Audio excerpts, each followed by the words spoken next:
ఆకాశవాణి ప్రాంతీయ వార్తలు చదువుతున్నది సాయి సిస్లా. ఈరోజు వార్తల్లోని ముఖ్యాంశాలు: భారత్ ప్రవాస భారతీయుల మధ్య బంధాన్ని బలోపేతం చేయడానికి ప్రవాసీ భారతీయ దివస్ వారధిగా మారిందని ప్రధానమంత్రి నరేంద్ర మోదీ పేర్కొన్నారు. తిరుపతి తొక్కిసలాట ఘటనలో గాయపడిన వారిని ముఖ్యమంత్రి నారా చంద్రబాబు నాయుడు ఈ మధ్యాహ్నం పరామర్శిస్తారు. తొక్కిసలాట ఘటనలో మృతి చెందిన వారి కుటుంబాలకు 25 లక్షల రూపాయల పరిహారాన్ని రాష్ట్ర ప్రభుత్వం ప్రకటించింది. రెవెన్యూ శాఖ ప్రత్యేక కార్యదర్శి ఆర్పీ సిసోడియా రాష్ట్రంలో పర్యటిస్తున్న కేంద్ర బృందంతో ఈరోజు సమావేశమై కరువు పరిస్థితులను వివరించారు. రాజధాని ప్రాంతంలో రైతులకు కౌలు పింఛన్ల కోసం 2024-25లో 4వ విడత కింద నిధులను రాష్ట్ర ప్రభుత్వం విడుదల చేసింది. వార్తల వివరాలు: భారత్ ప్రవాస భారతీయుల మధ్య బంధాన్ని బలోపేతం చేయడానికి ప్రవాసీ భారతీయ దివస్ వారధిగా మారిందని ప్రధానమంత్రి నరేంద్ర మోదీ పేర్కొన్నారు. ఒడిశాలోని భువనేశ్వర్లో 18వ ప్రవాసీ భారతీయ దివస్ సమావేశాన్ని ప్రధానమంత్రి ఈరోజు ప్రారంభించారు. ఈ సందర్భంగా నరేంద్ర మోదీ మాట్లాడుతూ, గత 10 ఏళ్లలో తాను అనేక మంది ప్రపంచ నాయకులను కలిశానని, ప్రతి ఒక్కరూ ప్రవాస భారతీయులను ప్రశంసిస్తున్నారని తెలిపారు. దీనికి ప్రధాన కారణం ప్రపంచ సమాజాలలో భారతీయ ప్రవాసులు పొందుపరిచిన సామాజిక విలువలు అని ప్రధానమంత్రి పేర్కొంటూ, आप सभी भारत की ट्रू हिस्ट्री को दुनिया तक पहुंचा सकते हैं। साथियों, भारत आज विश्व बंधु के रूप में जाना जा रहा है। इस ग्लोबल कनेक्ट को और मजबूत करने में आपको अपने एफर्ट्स बढ़ाने होंगे। अब जैसे आप जिस देश में रहते वहां कोई न कोई अवार्ड फंक्शन शुरू कर सकते हैं और ये अवार्ड उस देश के मूल निवासियों के लिए हो। తిరుపతిలోని టోకెన్ కేంద్రాల వద్ద జరిగిన తొక్కిసలాటలో గాయపడి చికిత్స పొందుతున్న క్షతగాత్రులను, మృతుల కుటుంబ సభ్యులను మంత్రులు వి అనిత, ఆనం రామనారాయణ రెడ్డి, అనగాని సత్యప్రసాద్లు ఈరోజు పరామర్శించారు. వైద్యులతో మాట్లాడి వివరాలను అడిగి తెలుసుకున్నారు. బాధితులను రాష్ట్ర ప్రభుత్వం తరపున ఆదుకుంటామని మంత్రులు హామీ ఇచ్చారు. అనంతరం హోంమంత్రి వి అనిత మాట్లాడుతూ, అక్కడ తొక్కిసలాట జరిగింది. దురదృష్టవశాత్తు అక్కడ గాయపడిన ప్రతి ఒక్కరిని కూడా ఆసుపత్రికి తరలించి మెరుగైన వైద్యం అందించే వరకు కూడా మీరు అక్కడే ఉండాలని చెప్పి వాళ్ళందరికీ కూడా ఆదేశాలు ఇవ్వడం జరిగింది. ఇక్కడ గవర్నమెంట్ ఈ రోజు బాధ్యత తీసుకుని వాళ్ళందరికీ కూడా కాంపెన్సేషన్ ఇవ్వడమే కాదు, వాళ్ళని ఎంత గౌరవంగా ఇక్కడ నుంచి మళ్ళా ఆ ప్రాంతాలకి పంపించి ఆ దహన సంస్కారాలు జరిగే కార్యక్రమం వరకు కూడా చూసుకోమని ఈ రోజు గవర్నమెంట్ కూడా ఆదేశాలు ఇవ్వడం జరిగింది. కంపల్సరీగా ప్రభుత్వపరమైన చర్యలు ఉంటాయి, అందులో కూడా వెనకాడే పరిస్థితి లేదు. త్వరగా ఇటువంటి సంఘటనలు జరగకుండా చూసుకునే బాధ్యత కూడా తీసుకుంటాం.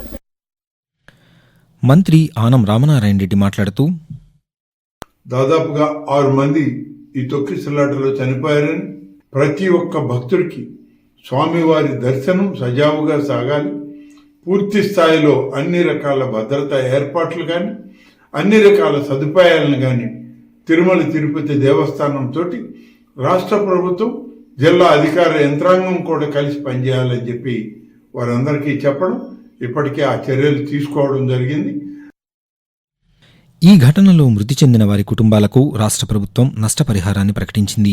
ఒక్కో కుటుంబానికి 25 లక్షల రూపాయల పరిహారం ఇవ్వనున్నట్లు రెవెన్యూ శాఖ మంత్రి అనగాని సత్యప్రసాద్ తెలిపారు.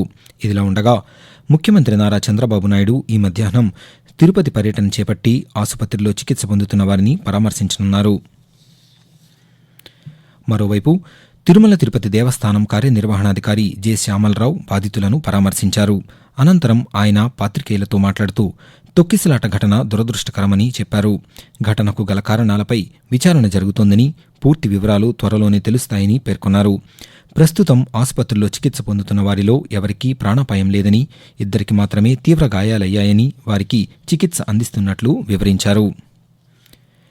తిరుమలలో వైకుంఠ ద్వార దర్శనానికి సంబంధించి తొలి 3 రోజులకు టోకెన్ల జారీని పూర్తి చేసినట్లు తిరుమల తిరుపతి దేవస్థానం టీటీడీ తెలిపింది.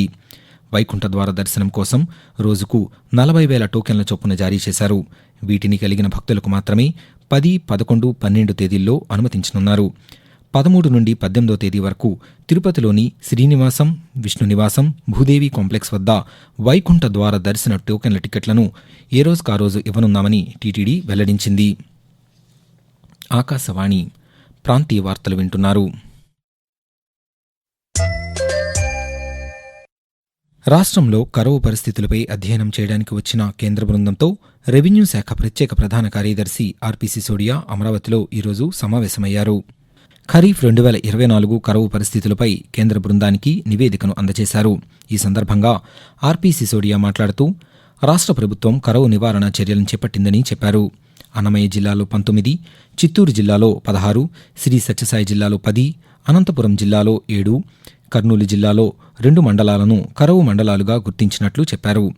రైతులను ఆదుకోవడానికి సత్వరమే 151.77 కోట్ల రూపాయల సాయం అందజేయాలని కేంద్ర బృందాన్ని ఆర్పీ సిసోడియా కోరారు. రాజధాని ప్రాంతంలో రైతులకు కౌలు, భూమి లేని వారికి పింఛన్ల కోసం 2024-25లో 4వ విడత కింద నిధులు విడుదలయ్యాయి. ఈ మేరకు ప్రభుత్వం 255 కోట్ల రూపాయలను వేర్వేరుగా విడుదల చేసింది. రాజధాని ప్రాంత అభివృద్ధి ప్రాధికార సంస్థ సిఆర్డీఏ కమిషనర్ ప్రతిపాదనలపై పురపాలక పట్టణాభివృద్ధి శాఖ నిధులు విడుదల చేస్తూ ఉత్తర్వులు జారీ చేసింది. నగదును త్వరలోనే లబ్ధిదారుల బ్యాంకు ఖాతాలోనికి జమ చేస్తామని తెలిపారు. ప్రధానమంత్రి జన్మన్ పథకం కింద గిరిజన ప్రాంతాలలో త్వరితగతిన ఇళ్ల నిర్మాణం పూర్తి చేయాలని పార్వతీపురం మన్యం జిల్లా కలెక్టర్ ఏ శ్యాంప్రసాద్ అధికారులను ఆదేశించారు. పార్వతీపురంలోని కలెక్టర్ కార్యాలయంలో ప్రధానమంత్రి జన్మన్ ఇళ్ల నిర్మాణ పనులపై ఆయన సమీక్షా సమావేశాన్ని నిర్వహించారు. ఈ సందర్భంగా కలెక్టర్ మాట్లాడుతూ జిల్లాకు ప్రధానమంత్రి జన్మన్ పథకం కింద 2697 ఇళ్లు మంజూరు అయ్యాయని చెప్పారు. కురుపాం, గుమ్మలక్ష్మీపురం, సీతంపేట మండలాల్లో మార్చి 31వ తేదీలోపు ఇళ్ల నిర్మాణం పూర్తి అయ్యేలా అధికారులు చర్యలు తీసుకోవాలని సూచించారు. రాష్ట్రంలో 2025-26 సంవత్సర బడ్జెట్కు సంబంధించిన అంచనాలు సిద్ధం చేసి పంపాలని అన్ని ప్రభుత్వ శాఖలకు ఆర్థిక శాఖ ఆదేశించింది. ఫిబ్రవరి లేదా మార్చిలో బడ్జెట్ను శాసనసభలో ప్రవేశపెట్టాల్సి ఉన్నందున ఈ నెలాఖరుకు కొత్త బడ్జెట్ ఎలా ఉండాలనే దానిపై ఆర్థిక శాఖ ముఖ్య కార్యదర్శి పీయూష్ కుమార్ ఈ మేరకు మార్గదర్శకాలు జారీ చేశారు. 2024-25 బడ్జెట్ సవరించిన అంచనాల మేరకు ప్రతిపాదనలు రూపొందించాలని తెలిపారు. మహాకుంభ్ 2025కు సంబంధించి ఆకాశవాణి, దూరదర్శన్ రూపొందించిన ప్రత్యేక గీతాన్ని కేంద్ర సమాచార ప్రసార శాఖ మంత్రి అశ్విని వైష్ణవ్ నిన్న ఢిల్లీలో ఆవిష్కరించారు. ఈ కార్యక్రమంలో ప్రసార భారతి చైర్మన్ నవనీత్ కుమార్ సెహ్గల్, ప్రసార భారతి ముఖ్య కార్యనిర్వహణాధికారి Gaurav Dwivedi, Doordarshan director general Kanchan Prasad, Akashvani director general Pragya Paliwal Gaur తదితరులు పాల్గొన్నారు. ఈ నెల 13 నుండి ఫిబ్రవరి 26వ తేదీ వరకు ప్రయాగ్రాజ్లో మహాకుంభ్ 2025 జరగనుంది. సంక్రాంతి పండుగ రద్దీ దృష్ట్యా ప్రకాశం జిల్లా ఆర్టీసీ ప్రాంత పరిధిలో ప్రత్యేక బస్సులు ఏర్పాటు చేశామని ఆర్టీసీ ప్రాంతీయ అధికారి బి సుధాకర్ బాబు తెలిపారు. ఒంగోలులో ఆయన మాట్లాడుతూ రేపటి నుంచి సాధారణ ఛార్జీలతో ప్రత్యేక బస్సులు నడుస్తాయని చెప్పారు. ప్రయాణికులు ఆన్లైన్ ద్వారా రిజర్వేషన్ చేసుకోవచ్చని తెలిపారు. ఆర్టీసీ లైవ్ ట్రాక్ యాప్ ద్వారా బస్సుల రాకపోకల సమాచారాన్ని ప్రయాణికులు తెలుసుకోవచ్చని ఆయన వివరిస్తూ ఆర్టీసీ సంక్రాంతి నిమిత్తం విస్తృతమైన ఏర్పాట్లు చేయటం జరిగింది. సంక్రాంతి రష్ క్లియర్ చేయడానికి, అలాగే అందరికి కూడా సౌలభ్యంగా ఉండే విధంగా ఆన్లైన్ రిజర్వేషన్ ఫెసిలిటీని ఉపయోగించుకోవాల్సిందిగా కోరుతున్నాం. టోటల్ గా 242 బస్సుల్ని మేము ప్లాన్ చేసుకోవడం జరిగింది. 12 బస్సులు బెంగళూరుకి, మరో 10 బస్సులు చెన్నైకి ఆపరేట్ చేయటం జరుగుతుంది. అలాగే ఈ రోజున ఏపీ లైవ్ ట్రాక్ అని ఉంది. సో ఆ లైవ్ ట్రాక్ అనే యాప్ ని డౌన్లోడ్ చేసుకుంటే మీరు ఈజీగా తెలుసుకోగలుగుతారు బస్సు ఎక్కడుంది, ఎంత దూరంలో ఉంది, ఎప్పుడు రాబోతుంది అనేది మనకు తెలుస్తుంది. పశ్చిమ గోదావరి జిల్లా ఆచంటకు చెందిన ఆదర్శ రైతు నెక్కంటి సుబ్బారావుకు ఈ నెల 26వ తేదీన ఢిల్లీలో జరిగే గణతంత్ర దినోత్సవ వేడుకలలో పాల్గొనేందుకు రాష్ట్రపతి నుండి ఆహ్వానం అందింది. సుబ్బారావు పొగాకు పంటకు ప్రత్యామ్నాయంగా ప్రొద్దుతిరుగుడు, మొక్కజొన్న, అరటి సాగులో రైతులకు మెలకువలను అందిస్తున్నారు. ప్రభుత్వ పరిశోధనా సంస్థలు అందించిన వరి వంగడాలను ప్రయోగాత్మకంగా సాగు చేస్తూ అనేక పురస్కారాలను పొందారు.